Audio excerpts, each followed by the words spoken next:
I thank the committee for giving me the opportunity to present to you something different. What you're going to hear all day, today, tomorrow, day after, all about the brain, right? Well, let me take you back a little bit where I come from. Then we'll talk about other things. Almost 60 years ago, 60, when I was 24. So tomorrow I'm going to be 84. I was back in India at that time, and I was starting my master's program in herbal pharmacology, which is pharmacognosy, where we learn how to develop products from plants as medicines. So that's when I first I read about marijuana. How many of you know about marijuana? Raise your hands. Everybody, wow. Anyway, some of you don't know about marijuana. Do you know about cannabis? That's another name of cannabis is the actual name. It's called Cannabis sativa, cannabis plant. Anyway, so back in 1964, I started my master's program, not realizing that 60 years later, I'll be still talking about it. That's today. From India, I came to the United States in 1968, worked on my doctorate in neuropharmacology, went to SmithKline and French laboratories to develop new medications, went to the CDC, went to the FDA for about 10 years and stayed at NIH for about 30 plus years, and studying all aspects of drug abuse and infectious diseases. And today I'm going to tell you something about marijuana because it's one of my favorite subjects. And why I chose marijuana and not other aspects of brain disorders or neuropharmacology. Back in 74, when I graduated, at that time, there were about 1,800 or so members of the Society of Neuroscience all over the world. 1,800 back in 74. And today there are about 35,000. I believe some of you are members of the Society of Neuroscience. And we're still understanding how the brain works, right? So I think we need more of you, a lot more of you to understand how two neurons talk to each other. Anyway, so I'm going to tell you something about marijuana, how it affects the brain, and whether marijuana, which is currently being promoted as medicine, you've read all about in the lay press, medical marijuana, right? That's a famous word, everybody uses it. Is it really medical marijuana? It's an incorrect word, actually. It should be medicinal marijuana, not medical. Is it really medicinal? So I'm going to tell you something about today. I've been studying this for a long time.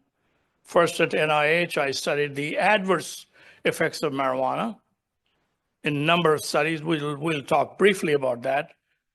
And then lately, for about 8-10 years or so, I've been studying the positive aspects of marijuana. Cannabis sativa, the plant, appears to be a very unique plant in the plant kingdom.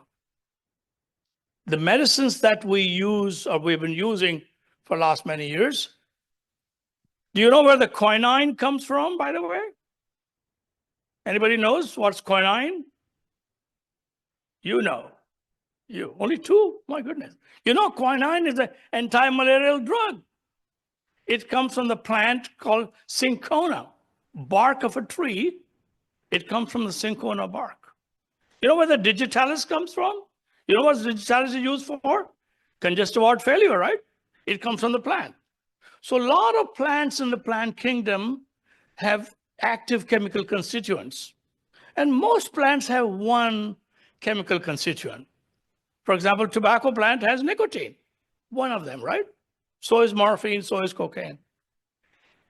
marijuana appears to be unique in the sense that it has main active chemical constituent, which is called tetrahydrocannabinol, THC. Everybody knows THC, right? It's a psychoactive compound. That's why you become addicted to marijuana. It also has another chemical compound, which is called CBD, cannabidiol, which is not psychoactive, but it negates the effects of THC. Now, both of these compounds, marijuana, like nicotine plant, tobacco plant has thousands of chemicals. Marijuana happens to have about 570 chemical compounds, of which about 129, to be exact, are called cannabinoids. I'll give you some details. If I run out of time, we'll discuss this. Run out of time, you can have my slides. So don't worry about it. My purpose is to talk to you. I usually don't present. I present slides, but I like to talk to you people. I want you to remember certain facts about marijuana. When you leave today, I want you to remember some important facts about marijuana. Is it a medicine or it's not? Is it able to treat Parkinson's? Is it able to treat schizophrenia? Is it able to treat Alzheimer's? So that's what I want to tell you. So when you leave today, I want you to remember those facts. If I've failed in that, then I've failed in my job. Okay? Understood? Okay. So this is where I am. I've been in various places all my life. You don't need to worry about that. Let's go to the next one. I've been at NIH for last many years. And I have no conflicts. I don't accept any money from anybody. So I'm free to tell you whatever I want to tell you, right? Okay. So this is what we're going to cover. We're going to cover epidemiology first, some numbers, and then good, the bad, and the ugly aspects of marijuana. You remember seeing that movie? How many of you saw a movie, The Good, the Bad, and Ugly? Clint Eastwood movie, right? Okay. So we're going to talk about the good aspects first, the bad and ugly aspects of marijuana. Then I'll give you a little summary, and then I'll ask you to throw your eggs at me. Got it? Okay. All right. So globally, big numbers, almost. By the way, this slide, somebody made a little mistake. I think this is the wrong slide. Anyway, it's not 13 million, it's about 300 million people. In fact, I changed my slide yesterday, and I thought there's something wrong gone into it. But anyway, it doesn't matter. Numbers are irrelevant. And in the US, we have about 11 million people, adults, they use marijuana in the past year. And the more important for you to remember is young people, especially 12th graders, which are about 17, 18-year-old people, kids. They are about 30+% of these people, young people, use marijuana in the past 1 year. And about 6% they use daily. Now, one important aspect for you to remember is this. Back in early 60s, the late 60s, marijuana, which was available in the market, contained about 2.3 to 3% THC. And many of the older people today, I go to a lot of conferences, I talk to people, they say, oh, we smoked marijuana when I was young. Nothing happened to me. Well, because marijuana was not that potent at that time. It was about 2% THC, 2.5%. And today, THC content goes as high as 40, 50%. You smoke once, you're hooked. Especially young kids, they get addicted to marijuana if they smoke once or twice. So it's very potent, very toxic in my terms. Now, why I use these terms? These are not my gut feelings. What I'm going to tell you is facts, facts, facts, facts. At NIH, FDA, we talk about facts. We don't talk about gut feelings. So I'm telling you whatever I have learned over 60 years of my life. All right. So that's, remember. Also, in addition to that, another important point is this particular population, pregnant women, the use of marijuana has substantially increased over time among women and especially pregnant women, with severe adverse consequences to the fetus and the newborn and the growing child. That's a very large number. That's what we are concerned. Generally, people don't pay much attention, but I want you to remember before you leave this meeting today. Emergency department visits. That also substantially has increased over time because of highly potent marijuana being used by young people and adults. You can have these slides to you whenever you want it, okay? Don't need to take notes. Okay, now, so that's what we're going to talk about today. Medicinal aspects of marijuana. Quickly, there are two forms, two varieties which are commonly known, is sativa and the indica. Sativa has more THC and CBD ratio. There is a higher content of THC and lower content of CBD. There are companies, the cultivators, they're cultivating marijuana with a higher concentration of THC, low concentration of CBD. They can vary the concentration. Complete absence of THC, only CBD-rich variety. So on. So there's a lot of work going on in the field, but you really don't know. When you buy marijuana from the market, you really don't know what you're buying. Now, we at NIH, in the United States, remember, United States, the government has approved only one place, the University of Mississippi in Oxford, Mississippi, that's allowed to grow marijuana for scientific purpose. Is a research grade marijuana. It has and from batch to batch, same concentration of THC, up to about 12%. Nowadays, they're able to produce THC content of about 12% or so. But it's the research grade. So you'll get the same quality from batch to batch for research purposes.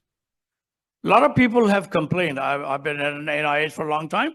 People used to complain. You said, Jag, we can buy marijuana from the market that has 30% THC. Your cannabis is no good. We don't care. We don't want your THC. Well, because you buy from marijuana from this place, that place, different concentration of THC. So for research purposes, that's no good for you, right? Okay, so that's important to remember.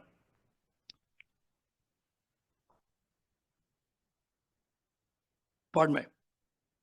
Okay, so as I mentioned, it has 567 compounds, chemical constituents, which of 129 are cannabinoids.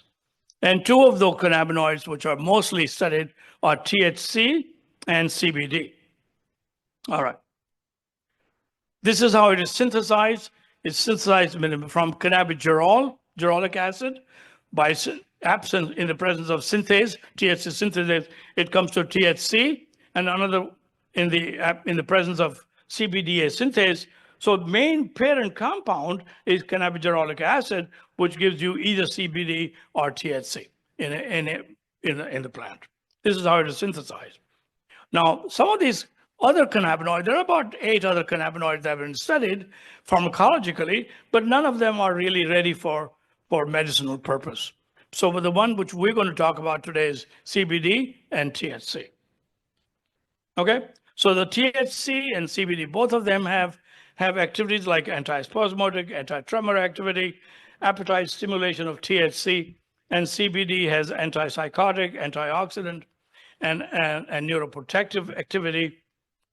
Remember one more point is CBD is non-psychoactive. It's basically non-psychoactive. All right. So these are the two main chemical constituents today we're going to talk about.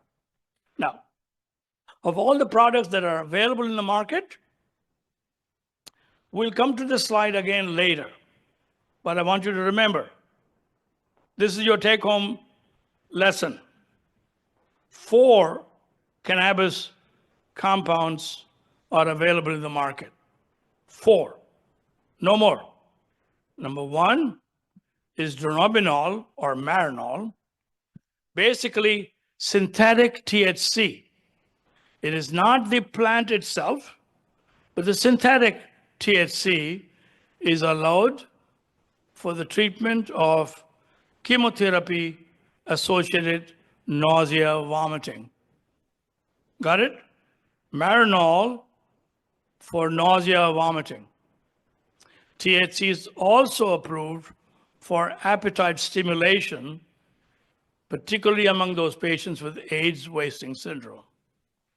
Another one is Nabinol, which is a chemical compound similar to the structure of THC. It's not THC. It's a similar compound chemically to THC, and that's allowed for chemotherapy-induced nausea, vomiting. Remember? Number 3 is CBD, which is Epidiolex. It's pure CBD. Is approved for treating epilepsy. And that too, epilepsy in young children, 2 years and older. It is not, I repeat, it is not approved for treating any other epilepsy. Got it? CBD approved only for epilepsy, rare forms of Bernard Gastrot or Dravet syndromes in young children. And the 4th compound is called Sativex. Is CBD, THC, 1-to-1 ratio. It's called Sativex or Nabiximols, generic name. And that's approved for treating MS-related neuropathic pain. Neuropathic pain. Let me repeat. Sativex is approved for MS-related neuropathic pain. Got it? Any other pain? Arthritic pain? Cancer pain? Chronic pain? No. Remember? Okay, good. You got it. Good. You're good. You guys are good. I like it. All right. So that's where we are. Now, Sativex is approved in many other countries, about 29 of them. Canada, UK, everybody else, except the United States. You know why it's not approved in the United States? Because of the FDA rules. FDA demands that at least one pivotal study, clinical trial, must be done in the United States of America, in the US population. That's the rule.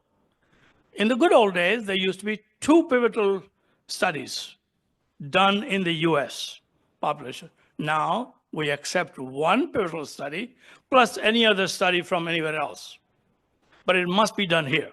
So there's a 3rd phase, clinical phase 3 trial is in progress in the US. Right now, we don't have the results from that study.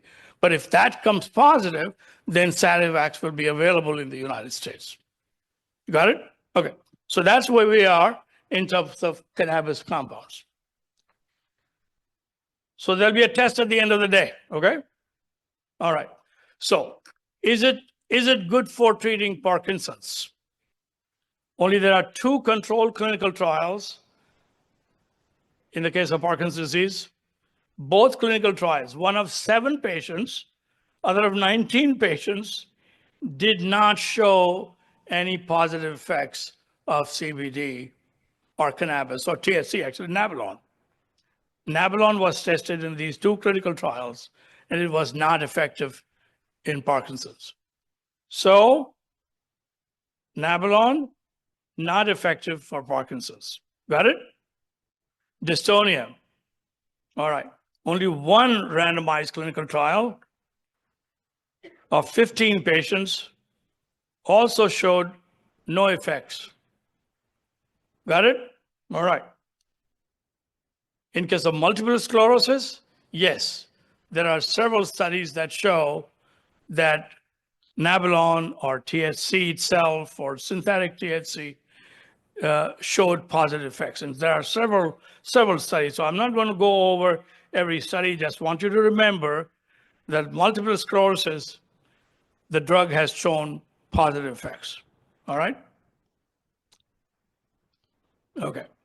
And similarly, MS-related pain, combination of THC and CBD is effective. Got it? Okay. Spinal cord injuries, only 3 studies in the literature, entire literature. 1 of 5 patients, 1 study of 1 patient, 1 study of 4 patients. Got it? And it does show improvement in spasticity. That's only small studies. So that's why you have to remember, you as a researchers or clinicians, when you have to conduct study, you have to conduct a large number of samples, large sample size, to be able to show significant effect. And that's when the FDA will accept your results and consider your results towards approval of any chemical compound. Right. Tourette syndrome, 2 randomized double-blind studies, 24 patients and 12 patients, and it did significantly reduce the number of tics.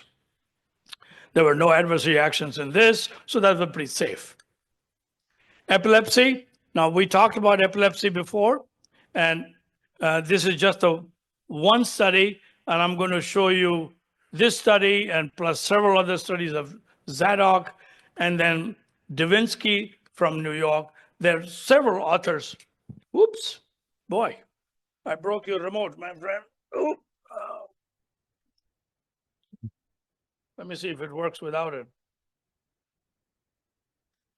Pardon me?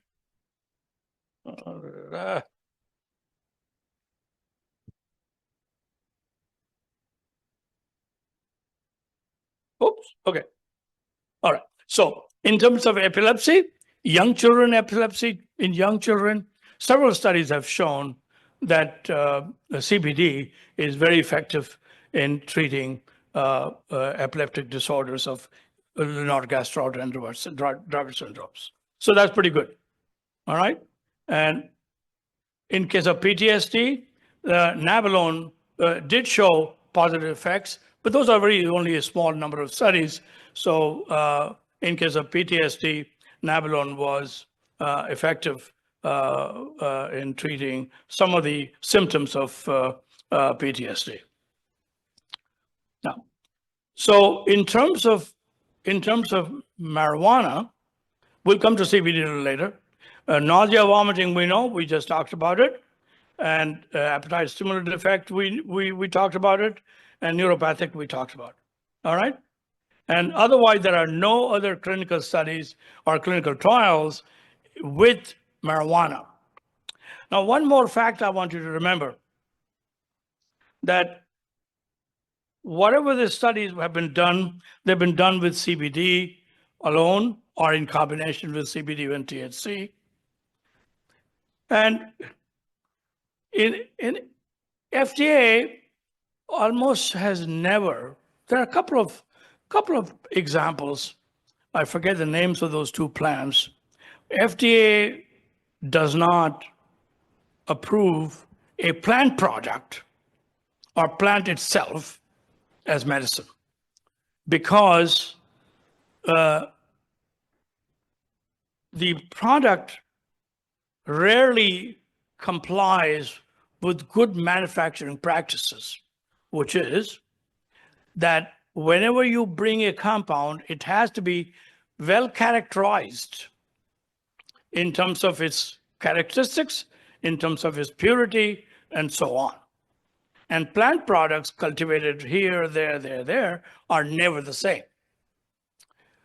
When you go to a CVS pharmacy, buy a baby aspirin, is always going to have 81 milligrams of acetylsalicylic acid, correct? Never is going to be 60 and never going to be 75. It's going to be always 81. When you buy a plant product, it's never going to be consistently the same. Chemical constituents are going to be different, ratio of active chemical constituent non-active is going to be different. Therefore, it has been almost impossible, at least when I was in the FDA and for the history of FDA for the last 100+ years, it has rarely approved a plant product as medicine. So in my view, it will be almost impossible, at least in my lifetime, a few more years left, marijuana may not be approved as medicine. But active chemical constituents like CBD, THC, isolated ones or synthetic ones will be approved for many other indications, depending upon how you conduct the study. So many more randomized, controlled, double-blind studies are needed to approve CBD for any other indication. So let me give you some more examples. All right. So what you see in the market, how are we doing time? Okay, we have time. In the market, you will see a lot of products of CBD, CBD oil, CBD gums, CBD paste, CBD lotions, CBD, whatever junk you see in the market, you will see a lot of products in the market. And it'll say hemp oil, it'll say hemp oil, it'll say CBD oil with a lot of different concentrations, all kind of nonsense you see. I'll give you an example. A couple of weeks ago, I was visiting a friend of mine in Virginia Beach, and we had gone for a lunch. And when we came out of the restaurant, my wife said, by the way, oh, there's a CBD shop. I said, wow, okay. So I walked into the CBD shop. I was sort of dressed up in a torn jeans and sneakers and my open beard, and I walked in there. There's like, well, this guy looks like a hippie. Okay, all right, let's see. So I asked him, I said, by the way, can I buy the CBD? What does it contain? And she said, well, I'm not supposed to tell you. Here's a little brochure. And brochure said, let me tell you what brochure said. This is brochure said. This is what you said. Now, CBD can be used, according to the advertisement, for treating depression, anxiety, OCD, PTSD. Every kind of nonsense you see is allowed to be treated for CBD. And CBD can treat fibromyalgia and pain and all chronic pain, all kind of nonsense. So that means that they were trying to tell me that CBD is a wonder drug. It can treat you for everything, from pain in the head to pain in the foot, right? Okay. So this is what's going on in the market. Now, so this is what you'll see. There are two kinds of oils, CBD oil. One from the CBD, from the flowers and leaves of the plant. The other one is hemp. Hemp and marijuana, they're similar plants, and they have a content, but hemp oil has very little THC content, very little used for jute and other purposes. So this is what you'll see in the market. You might see CBD and hemp oil. And later on at the end, I'll show you what the concentrations of CBD are in the samples that you see in the market. So it has been pharmacologically, it's been studied for many effects. Pharmacologically, it's been tested for any kind of a pain, spasmodic, and antimicrobial activity, neuroprotective activity. So there's a whole gamish of tests have gone through in case of CBD and other cannabinoids. All right. So as I said, it's been tested for anxiety, schizophrenia, Parkinson's, and so on and so forth. These are many. See, at 84, what do you expect, right? Oh my God, I'm getting too old for this. Anyway, so, but I'd love to be with you. All right, so we talked about epilepsy, CBD epilepsy studies, and I've shown you that before, so I don't need to repeat. All right. So Epidiolex is approved for treating epilepsy in young children. Movement disorders, muscular sclerosis, we talked about that. That's pretty good evidence, solid evidence, based on which it's been approved for treating MS-related neuropathic pain and so on and so forth. All right. Alzheimer's, Very little information is available on Alzheimer's. First, in Parkinson's disease, is ineffective, as I mentioned before, right? In a double-blind controlled study, it was ineffective, but it proved some quality of life in this situation. Now, in another pilot study, in 6 patients, it decreased the total scores of Parkinson's disease with no adverse effects, and it could be tested for psychosis, but we really don't have solid data on that. Same thing in case of schizophrenia. In a study of 18 regular cannabis users, CBD at a dose of 200 milligrams per day over a 10-week period did reduce anatomical neuroanatomical damage and reduce the structural brain damage. Hallucinations and delusions, we are increasing the naturally occurring this. In patients with schizophrenia, CBD at 600 milligrams per day was ineffective. So you can see many researchers have never used consistently the same dose. Everybody has tried either 200 milligram dose or 400 milligram dose or 600 milligram. So really today, we really have no idea which dose of CBD is effective in treating one particular clinical disorder or another clinical disorder. So that's where we are. That's where, when I come to these meetings, I'm always looking for people like you. You are the ones who could do more research in a systematic way to tell us that this particular dose is effective. So right now, I don't do that very much, but when I was working for NIH, I would always go to the conference and recruit people like you to come to NIH, where we supported your research to figure out what needs to be done. Okay? So, although I have retired from NIH, but still I'm available to guide you, help you in putting you on the right path to support a clinical research, clinical trial. Now remember, clinical studies are different from clinical trials, according to the NIH guidelines. So if somebody was interested in doing pilot study, contact us, some more and more, and I'll put you in touch with the right people at NIH so you can get those studies funded. All right? So that's important to remember. Same thing with the trauma situations, very, very little information available. We really need more clinical studies to figure out whether CBD or THC or a combination thereof can be used for treating injuries and trauma. Sleep disorders, only one study of 10-year-old child we could find in the literature where CBD improved the quality of sleep and quantity of sleep. But otherwise, there are no other research data available on the subject. All right? Same thing with anxiety, depression. There are several trials going on, but we really don't have good data to support CBD's use for treating anxiety and depression. Now, here's another example. How many of you have used a database of NIH called clinicaltrials.gov? 1, 2, 3, 4.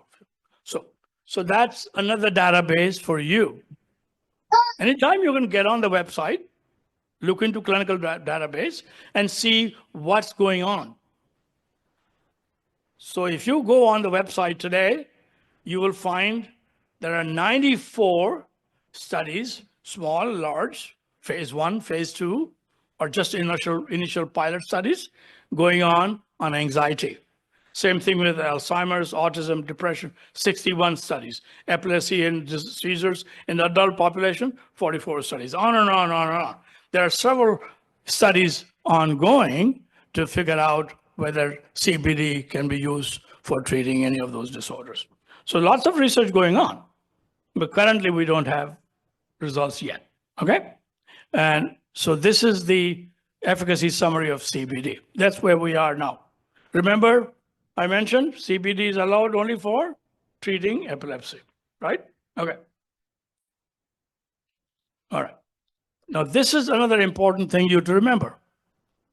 When you go to the market, you buy any of these samples, what I showed you the pictures of, you can see this analysis was done in, these are Dutch samples.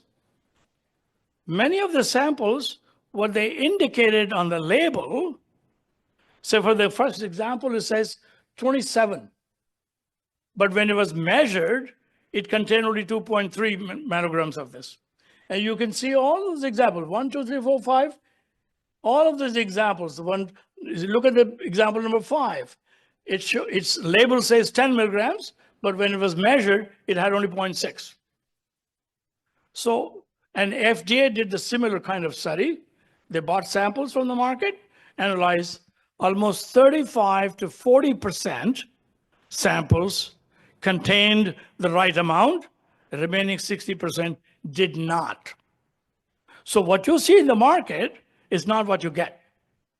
What you pay for, you don't get what you pay for.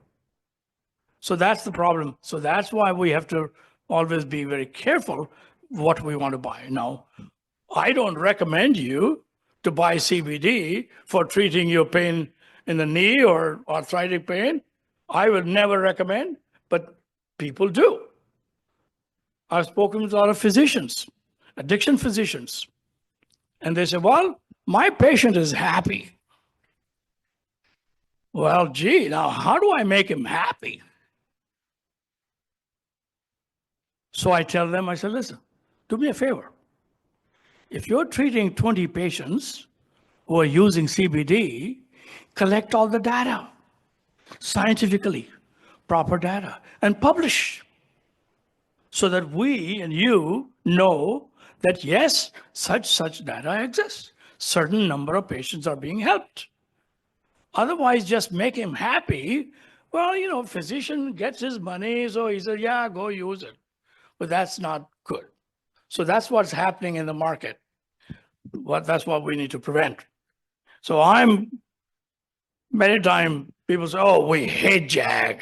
He tells us not to do this. Well, I said, of course.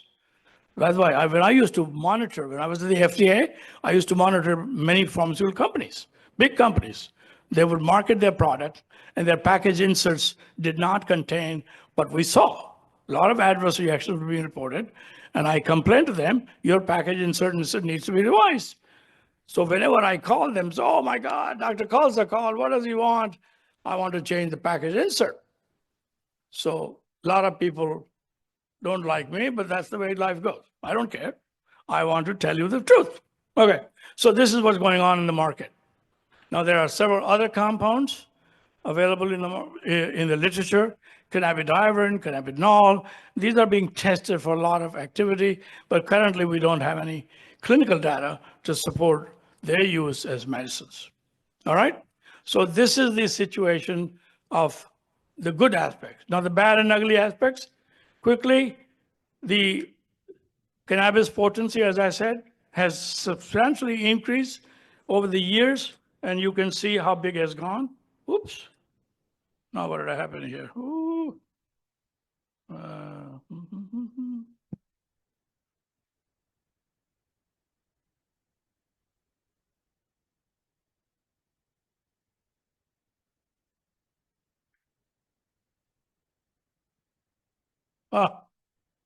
Where are you, technician guy, man? Hello? I need your help, buddy. Okay, so let me briefly tell you. No, it's okay. Briefly, let me tell you what. The adverse effects of marijuana are really serious.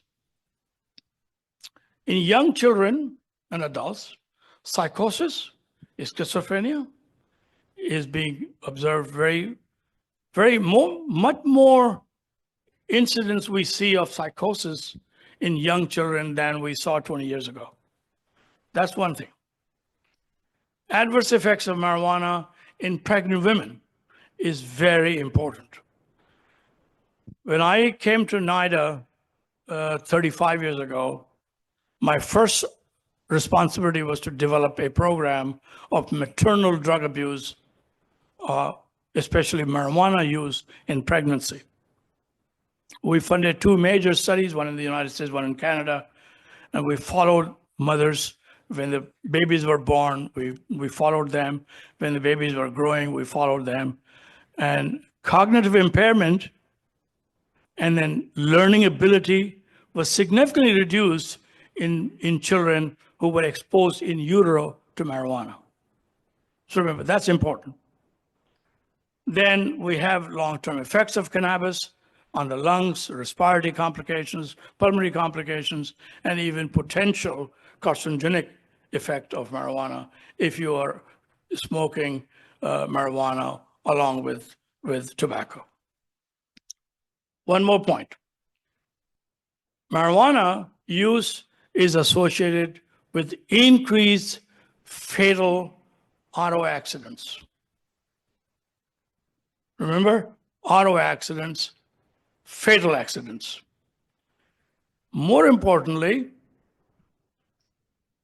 11 times higher risk of dying from marijuana and alcohol use in auto accidents. 11 times higher risk. I have a table. Let me show you this quickly. That table. That's an eye opener for you. Okay.